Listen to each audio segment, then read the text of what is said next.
उसके पहले भगवान कन्हैया की मौसी जी आए गई, कौन? पूतना। कंसेन प्रहिता घोरा पूतना बाल घातिनी शिशून सचार निघ्नन्ति पुरग्राम ब्रजादिश। नगर ग्रामों में भ्रमण करते हुए वो पूतना आ गई। सुखदेव बाबा कहते हैं, राजन पूतना ऐसे लग रही जैसे साक्षात वैकुंठ से भगवती लक्ष्मी नारायण का दर्शन करने आई हो। और जो भी पूतना के सौंदर्य को देखे सो देखता रह जाए।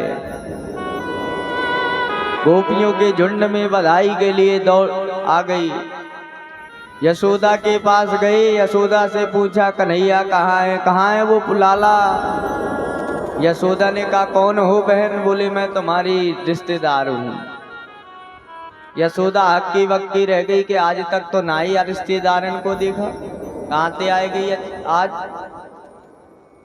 लेकिन यशोदा जी ने सोचा होगी कोई, आज यदि परिचय लिया तो बुरा मान जाएगी, दूर के नाते की कोई होगी।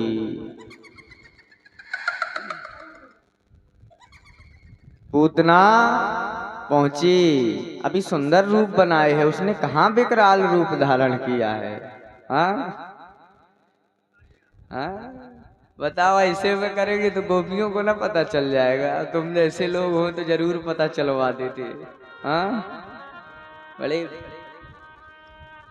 तो जैसे ही पूतना पहुंची, पूतना ने कन्हैया को हाथ में लिया, तुरंत ही दुग्ध पान कराना प्रारंभ किया।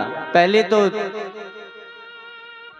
जैसे ही पूतना को कन्हैया ने देखा, अरे वाह मौसी जी आ रही हैं, सो कन्हैया ने नेत्र बंद कर लिए।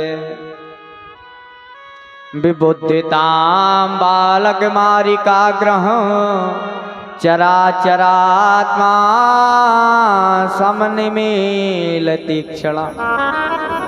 भगवान चर अचर की आत्मा है, सब जानते हैं कौन किस भाव से आया है, परंतु भगवान ने पूतना को देखते नेत्र बंद कर लिए। संतों ने बड़े सुंदर भाव दिए। एक संत कहते हैं कि प्रभु ने इसलिए नेत्र बंद किए कि उन्होंने सोचा कि हम आए तो दुष्टों के विनाश के लिए हैं, लेकिन लगता है पहला काम हमें मौसी जी से प्रारंभ करना पड़ेगा। इतने बड़े कार्य का शुभारंभ करने जा रहे हैं तो पहले कम से कम नेत्र बंद करके मंगलाचरण तो कर लें। दूसरे संत कहते हैं कि प्रभु ने इसलिए नेत्र बंद किए कि भगवान सोच रहे हैं कि माखन मिश्री खाने आए हैं, वह माखन मिश्री के तो दर्शन भय नहीं, पहले से जहर पिलाने मौसी आए गई। तो यो काम जहर पीने को काम मेरो ना है, जहर पीने को काम तो भोले बाबा को है। तो आंख बंद करके भगवान भोले बाबा का ध्यान कर रहे। भोले बाबा आओ और कंठ में बैठ जाओ, जो जहर आवे सो तुम पियो, दूध आवे सो हम पिए। अच्छा, भगवान ने इसलिए नेत्र बंद कर लिए कि भगवान के नेत्र में है ज्ञान और पूतना के नेत्र में है अज्ञान, और कहीं अज्ञान के नेत्र ज्ञान के नेत्रों से मिल गए तो उसकी बुद्धि ना बदल जाए, तो लौट ना जाए। परीक्षित जी कहते हैं सुखदेव बाबा जी से ने परीक्षित को कहा, राजन पूतना ने साधारण शिशु मान करके जैसे बड़े भारी विषधर को उठा लिया हो, तो जैसे ही विषयुक्त स्तनपान करने प्रारंभ किए तो गाढ़ं कराभ्याम भगवान प्रपीडे तत्प्राणे समं रोषे समन्वितो पिबत। भगवान ने स्तनपान किए,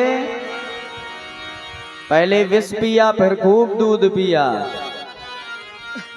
फिर धीरे धीरे प्राणों को पीना प्रारंभ कर दिया। जब प्राण खींचने लगे पूतना चिल्लाने लगी, सामुचे मुंचा लमिते प्रभासिणी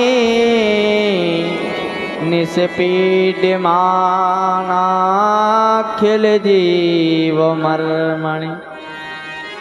अरे कन्हैया छोड़ दे बेटा लाला।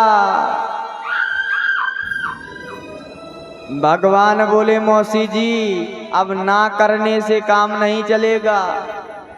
एक तो अपने राम किसी को जल्दी पकड़ते नहीं हैं, प्रभु कहते हैं। एक तो हम किसी को पकड़ते नहीं हैं, और अगर एक बार पकड़ लें तो फिर जिंदगी भर के लिए छोड़ते नहीं हैं। पूतना मानो ऐसे शब्द कह रहे हैं। ये वर्णन आया है कहाँ? भागवत में लिखा है, सामुंच मुंचालमित प्रभासिणी। और कृष्ण कथा हमारे परीक्षित जी जानने वाले बैठे, सुख सागर पढ़े हैं। सुख सागर में कृष्ण कथा की चर्चा आई है।